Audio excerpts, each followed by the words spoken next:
Wheel of randomness, turn, turn, turn. Tell us the 15 minutes that we shall learn.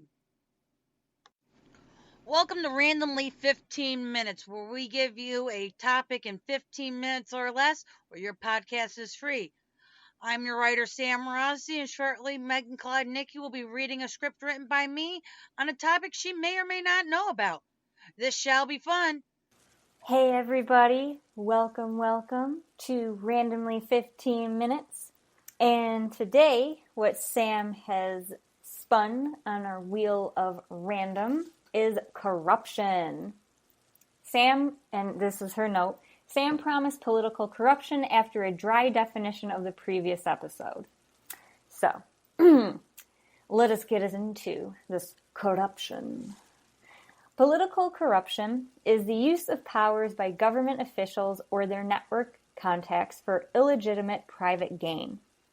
Forms of corruption vary, but can include bribery, lobbying, extortion, cronism, nepotism, parochialism, patronage, influence, peddling, graft, and embezzlement.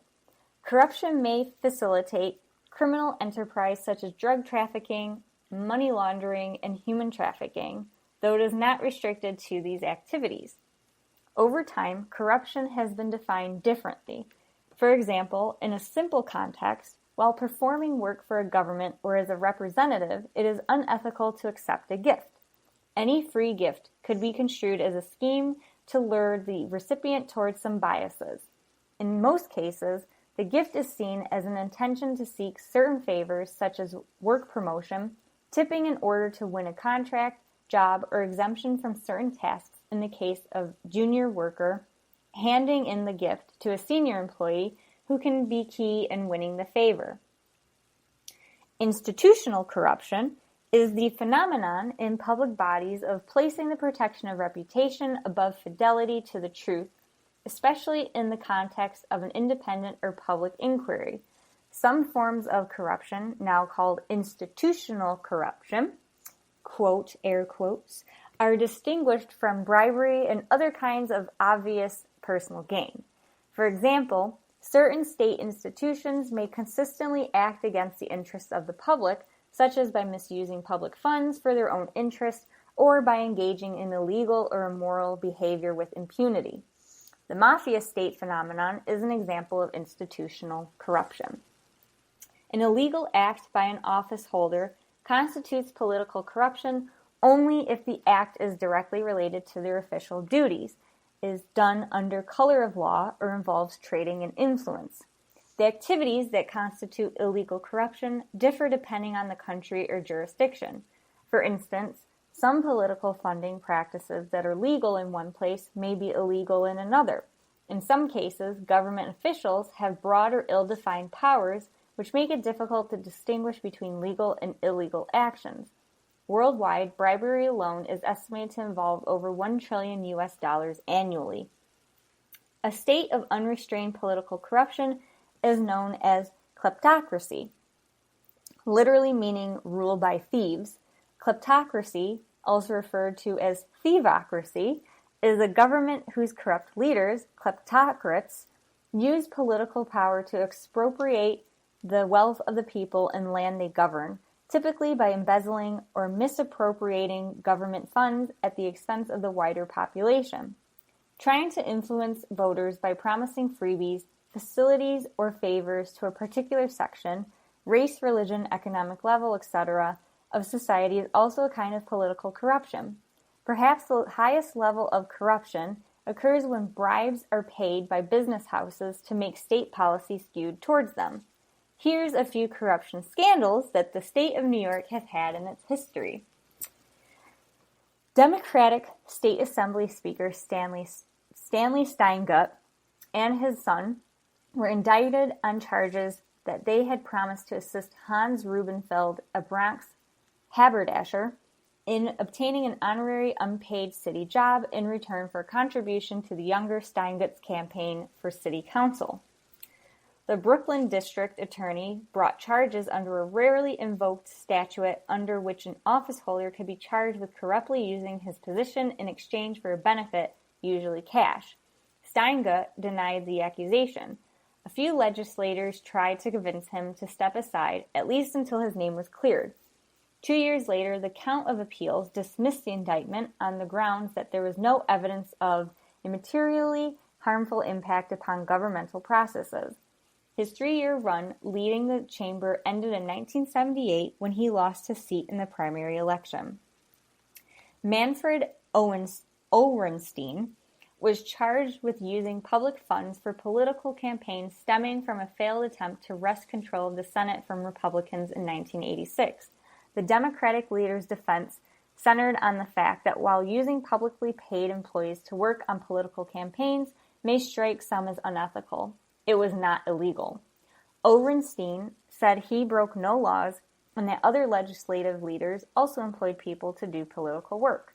A lengthy court battle in the matter ended in charges against Orenstein being dismissed and taxpayers picking up a $1.8 million bill for his legal defense. Orenstein was born in Germany in 1925 and fled the Nazis with his family to the United States in 1938. He was first elected to the Senate in 1960 and became Democratic leader in 1975. Sam says, there's dozens of more from our home state, enough to keep us busy for a few rounds of corruption. Very much so. It's always interesting to learn about. No bigger corruption than Albany, New York. That's true. Sad but true for politics when these people are in charge of your lives and biggest corruption out there.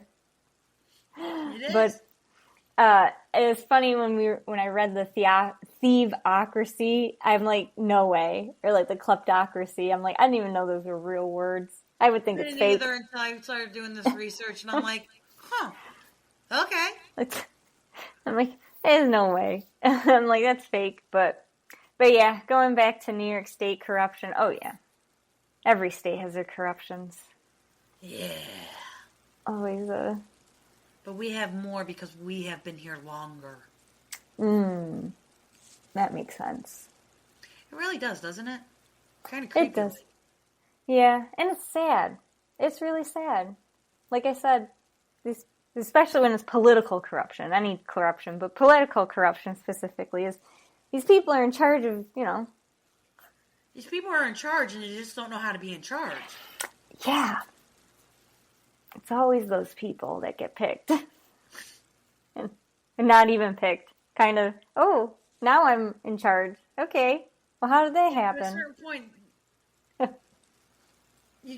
you elect people and then they get given other things and you're just going, wait, I didn't say he could be that. Yeah.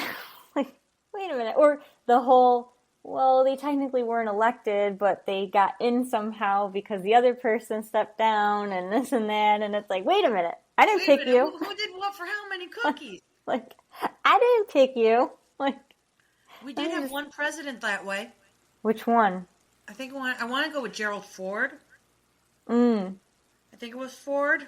He was not elected as vice president and ended up president when Nixon stepped down, I think it was. Okay. Yes. I think I heard that before too. Maybe it was from K15. Maybe you guys said something about it. I don't know. That's our sister podcast, Killing 15 Minutes. That's a true brand. That's our brand. That's our brand. A true crime picky. A true crime picky. True crime quickie. True crime picky. Sam's looking it up. So what happened is he was elected into the House of Gerald Ford. He was elected into the House of Representatives. Okay. Became majority leader. Okay. And was brought up to be Nixon's vice president because he did not have one as a running mate. Oh, okay. So Nixon was elected.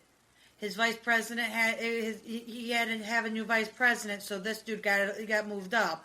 Nixon stepped down. Gerald Ford ends up being president.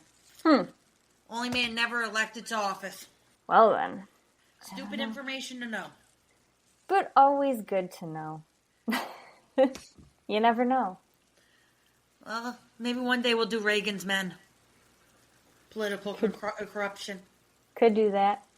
There's all sorts of sad, but there's all sorts of corruption stories, and it's right in our local government, so tons of stuff. You won't get bored. But no, I don't have anything else on it except it's a crime shame. It's a crime shame. I'm Sam Rossi. And I'm Megan Cladnicki. Later, y'all. Peace.